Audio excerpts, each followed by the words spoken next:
Hey guys, finally gonna look at some Nightmare on Elm Street stuff on my channel.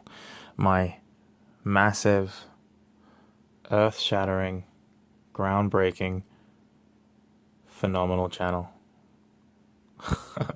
um, I have a couple sets to show. We'll start with Nightmare on Elm Street 2, Freddy's Revenge. Oh my, this one, let's just go on. Let's just look and talk about it, yeah? I am a fan of Nightmare on Elm Street 2.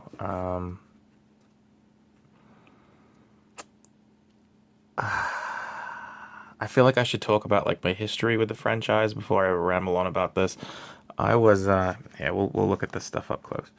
I've always liked this poster, even though I think the Black Crow should be the green bird from the movie. There's the parents. Um, these are Spanish, by the way. Sorry. There's the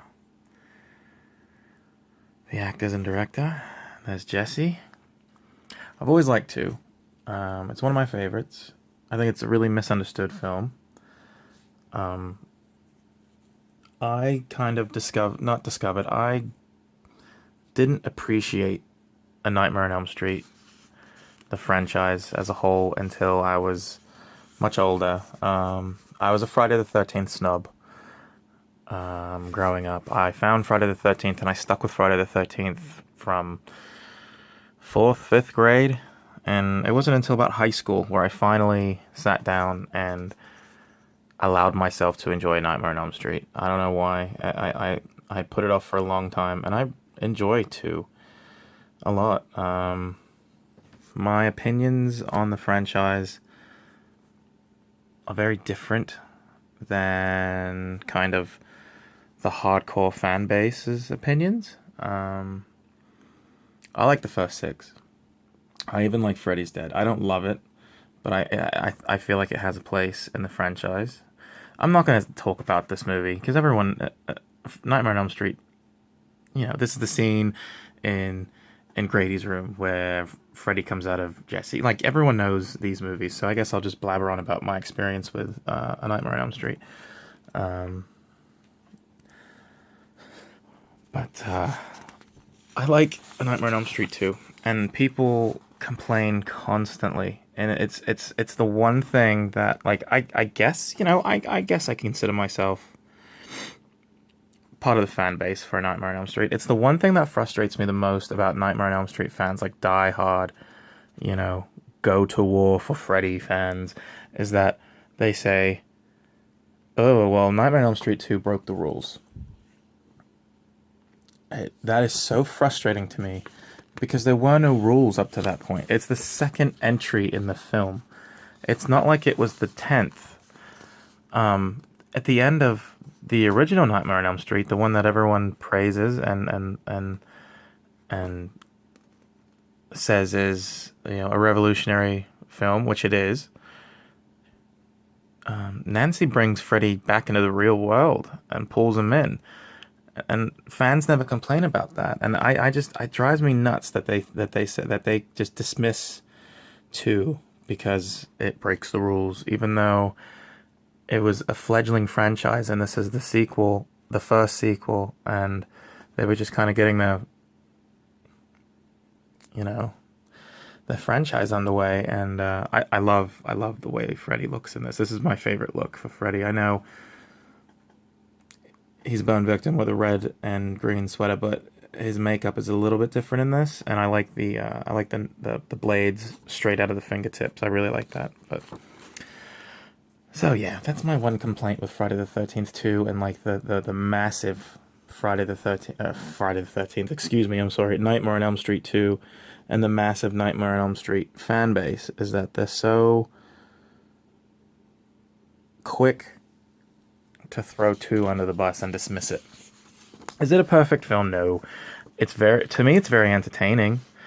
I think I'm going to get flack for this. I think it's much more entertaining than the first one. The first one's very serious and it's meant to be taken seriously, and it's earned its place in horror history, and I'll never try to take anything away from that. But 2 is very entertaining and very silly. Kind of like how Friday the 13th Part 5, A New Beginning, is my all-time favorite Friday the 13th film. There are much better Friday the 13th films in that franchise.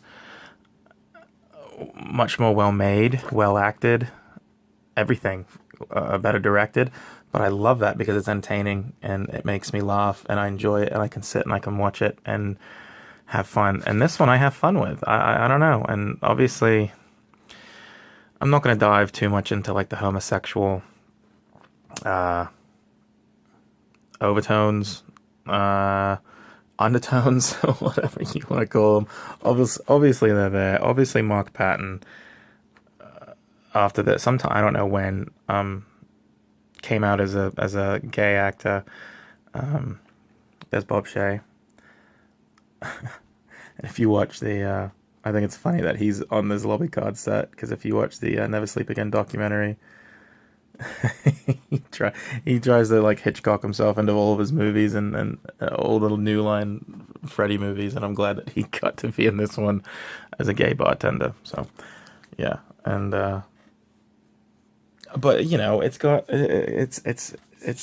gay Nightmare on Elm Street, and I'm not gonna go too in depth about it because you know, fans of the franchise know that. I'm not gonna ramble on and on and on. But my opinion is that I think that it was clearly done on purpose. You know, it was written that way. It was acted that way. It was laid out that way. There's the pool scene. I know fans are split on this. Most hardcore Nightmare on Elm Street fans hate this scene. I really like that scene. It's fun. Like Nightmare on Elm Street 2. Nightmare on Elm Street 2 is like the most 80s, I think, of the franchise. Again, I was a latecomer to the franchise. I was a snob, and I thought Friday the 13th was the end-all be-all slasher franchise growing up. So I never really gave Nightmare on Elm Street a chance until I was close to graduating high school, and I fell in love with it, and I felt stupid for blowing it off for so long. But there's another shot. The only I love this set. I really like this lobby card set. The only complaint I have about this set is that probably one of my favorite Freddy lines, which baffles me that people hate, but I love, is "You're all my children now," with the fire behind him. I love that line. I love that shot. It's not on these. It's the only complaint I have, and it's a very minor complaint. I love this set of lobby cards. There's Grady. Poor guy. There's the diary. That was... Is that when he does his dance? With his ass hitting the drawer. And that piece of wood that pops the ball out. I think that's right after that. Yeah, it is. And, here's another incredibly homosexual scene. Here's a funny thing I noticed. I looked through these earlier today because these just came in the mail yesterday. That there's someone sitting there. So this obviously, I don't think this is a still from the movie. I think this is, you know, someone had a camera on set and they caught someone's legs, someone relaxing in a chair. Can't imagine filming that scene. But I love 2, and 2 has its, I don't know. I guess I just like the black sheep of each franchise. Yeah. Oh, there's the bird scene where the crazy bird comes and blows up. There's a parakeet. I don't know birds. I don't know much about birds. It's a really good shot of Freddy. I love Freddy's look in this. I love when he peels his skin off to show his brain, you know, all that stuff. And this is the last one. This is, you know, the ending. Freddy burning, being killed by the power of love. See, I know it's ridiculous. I know it's a ridiculous film. I know it's not to be taken seriously. I like 2. 2 is like a very much coming of age film. Now, I'm not gay, but I can imagine this had to have helped someone. This had to have influenced some young man or woman in the 80s at the time that this came out. This had to have helped someone. I don't know. I love this film. I will defend this film any day of the week. I know big hardcore Nightmare on Elm Street fans shit all over this film, but I really like it.